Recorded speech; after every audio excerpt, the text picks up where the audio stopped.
is a great time to look at how to use planning for next year with the end of this year's assessment for building collegiality among your staff.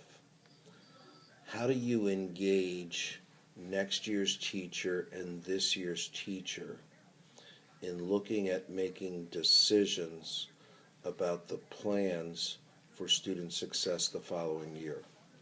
Here's a quick example of one that I've been working on with several elementary schools. Looking at their reading results, the schools are looking at having second grade teachers do running record measurements on the first grade students who will be coming to them next year. Then, with the results of those assessments, second grade teachers sit down with their first grade colleagues who instructed those students all this year and set the learning goal desired outcomes for those students to reach at the end of second grade. This means that as the school year begins, teachers have already established where their incoming students are at and the goals that are set for those students.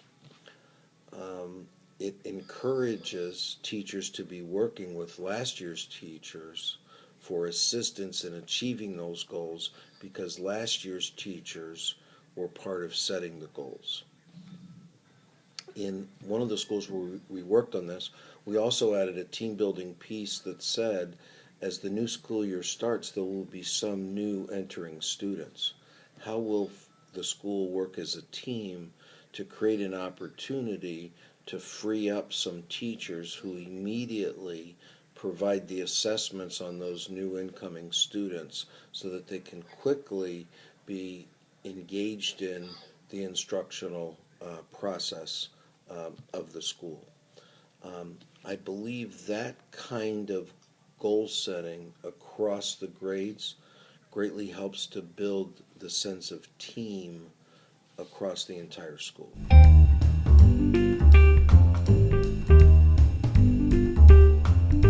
I'm currently working with a high school that has identified a group of students who failed the state end of course test for Algebra 1.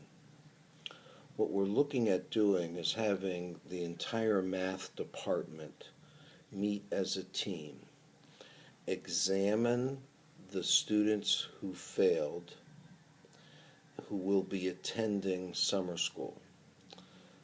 The students will be able to retake the state exam at the end of the summer school session.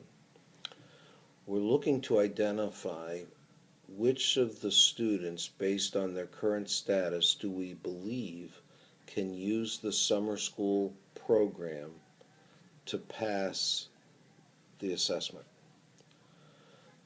We'll then identify what are the student learning behaviors. So what should those students do and experience during that summer school program that would assist them in meeting the state assessment? And then identify the teacher behaviors, instructional strategies that are most likely to get the student behaviors that we believe will produce the student learning outcomes. In other words, whoever is teaching the students in that summer school program will be implementing a plan that was designed by the entire department. Looking at the math coach, the ELL coach, and the school administrator to be observing in that algebra classroom during summer school and coaching the teachers on the degree to which the plan that the math department developed was in effect implemented. Then at the end of the year, at the end of the summer school, when the results are in, for the math department to sit down and look at where were we successful, note the we, where were we successful, what did we learn, And what remaining things do we need to learn? Interesting, as part of that conversation and that planning, are there students who we should be encouraging to come to summer school, but their goal for summer school is to use summer school learning to prepare to be taking the course over in the fall and increasing their success in the fall because of the work they did in the summer school? Then, what skills would we be looking for those students? What learning skills, what student behaviors would be looking for those students to be engaged in during the summer school, and what are the teacher strategies that would be used for them?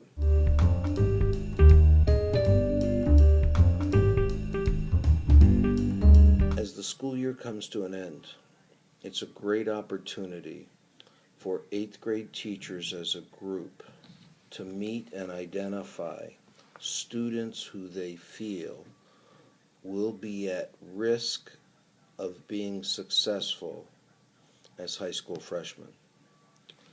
Then to set up a meeting between 8th grade and 9th grade teachers, examining those students and setting learning goal outcomes for those students, so that the freshman teachers are beginning the year with learning goals set for those students.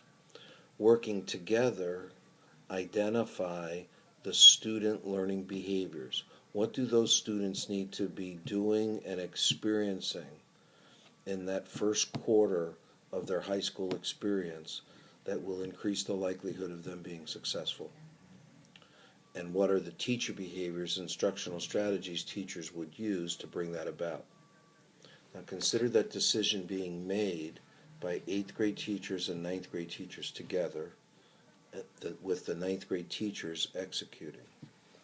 Now, a month into the school year, let's bring the 8th grade teachers back together with the 9th grade teachers. Look at the student successes we've had to this point.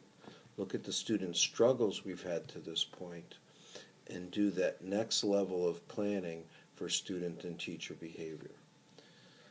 We know from the research that the high school freshman year is a difficult one for students. It just doesn't make any sense to me that we're asking high school teachers to tackle those issues with freshmen without using all the resources of the knowledge base that those middle school staff have.